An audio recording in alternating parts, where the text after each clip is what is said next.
Hello అండి, ఏంటి పట్టుకొని వచ్చాను టమాటా పండ్లు అనుకుంటున్నారా? టమోటాలు కాదండి, ఇవి ఫ్రూట్స్ అన్నమాట.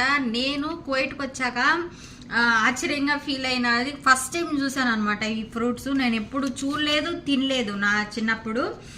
అయితే ఏంటి అబ్బా ఇవి, ఏంటి టమోటాలా, ఇవి ఒక రకమైన టమోటాలా అనుకున్నా. కానీ మళ్ళీ మా మేడం చెప్పింది ఇవి టమోటాలు కాదు, ఫ్రూట్స్, హెల్త్కి చాలా మంచిది అని చెప్పింది అనమాట. నిజంగా అండి ఈ ఫ్రూట్ చాలా టేస్టీగా ఉంటుంది, భలే ఉంటుంది. నాకైతే చాలా ఇష్టం. ఈ ఫ్రూట్ని అరబీలో కాకా అంటారు. ఏమంటారు? కాకా కాకా కాకా నాకు మీకు చెప్తూ నాకు కూడా పోతుంది. కాకా అంటారు అనమాట. చాలా బాగుంటుంది టేస్ట్. మొత్తం జ్యూసీగా ఉంటుంది చూడండి. ఇలా ఉంటుంది ఫ్రూట్, లోపల విత్తనాలు ఉంటాయి. Thank you for watching.